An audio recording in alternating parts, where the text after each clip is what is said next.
Yo guys, today we will be reading spoiler-free IMDb reviews of Last of the Grads. Ahem, imposters, sorry for no voice, I don't have access to my quiet room to record in. Just enjoy Fred from text-to-speech instead.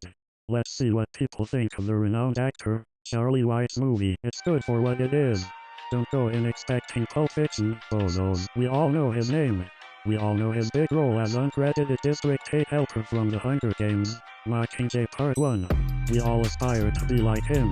After years of anticipation and blind guessing, we have been blessed with his presence as Officer Greg in a new genre classic, Last of the Grads.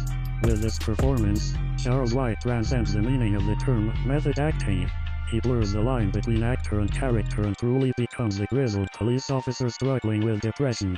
The man looks like a dream, 5 feet and 6 inches, the perfect height for a man, a 6.5 inches of steel and glory, and a beard of a homeless man. And the lines, don't even get me started. Limp Dick Turbo Virgin Loser is now a staple phrase in my vocabulary. By the end of the film, I screeched out the legendary W-O-O-O-O-O-O-O-O-O. Y-E-A-A-A-H-D-A-B-Y-Y. To celebrate the man's famed career. Unfortunately, the Oscars are infamous for ignoring horror films, thus snubbing some of the best performances we have ever witnessed on the silver screen, so Charles will criminally go unnoticed by the Academy once again. All we can do now is hope Charles will once again star in a film and elevate it beyond regular cinema. I, like many people, paid the $6 to see Moist CR1T portray Officer Greg. However, this movie is so much more than just that character. First off, I appreciated the lack of jump scares. So often in horror movies do they make up for bad writing with low-effort jump scares, but this movie had none to show. Secondly, the different ways the characters were killed off was certainly creative and left me on the edge of my seat wondering who would die next. One downside I found while watching was I forgot certain characters' names towards the end. I feel like the characters could have been established better, though this is only a minor complaint.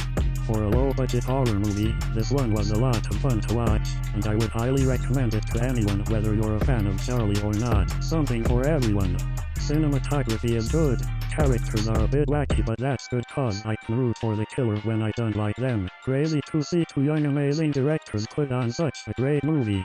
Once you start watching you can't stop. If the only reason you want to see this movie is because you are a fan of Huggies or PMGUINZ0, then this is not for you. But if you are a fan of cheesy low-budget horror films, or better yet a fan of all three, this is your movie. I had so much fun with this film, the kills were really cool and some made me laugh in how cheesy it was. I also really like the killer's theme, it reminds me of the Halloween theme in all the best ways. Some of the acting was a little off, but that just enhanced the cheesy experience for me. I would have rated this 10 had Charlie and the gang had a larger role in the film. This movie is like nothing you have seen in a while. Unless you frequently preview Quentin Tarantino and the like. Most of what comes out of Hollywood is uninspired over budget and pretty much leaves me feeling empty inside. I think Marvel's Infinity War was one of the last movies that really left an impact on me. This is not a comparison to that series. I only bring it up to contrast how much I really don't care about the current industry movie standard. Horror movies are not better either. Most effects are overblown and anyone who has seen a horror movie will mostly find them dull and again uninspired. Think The Conjuring series or The Girl That Crawls Out the TV. Hit the title even, Ring maybe. This movie builds a sense of suspense and doesn't skimp on the payoff.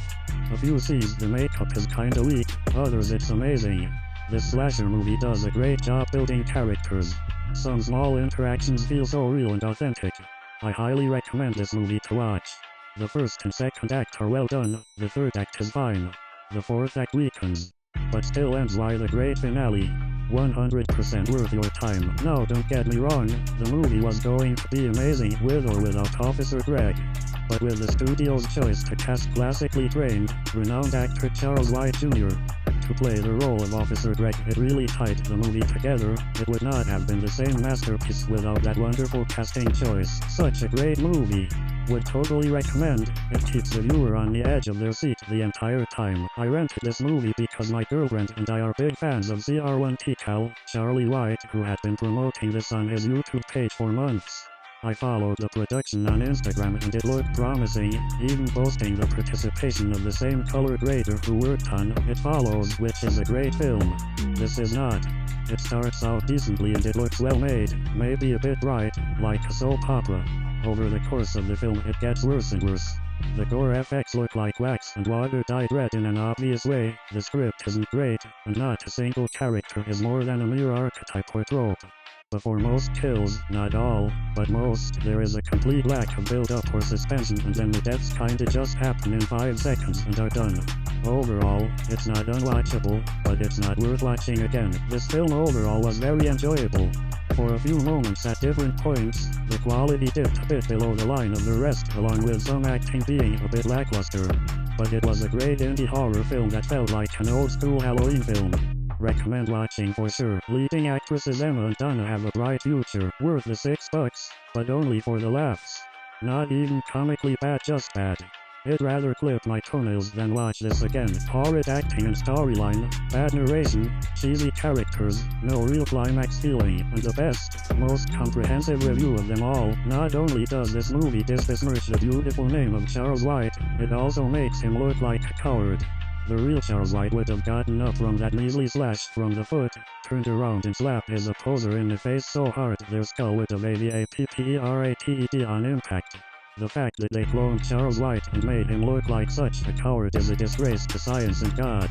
TLDR, in short, alright. Pretty Pog with 10 out of 10 rate again.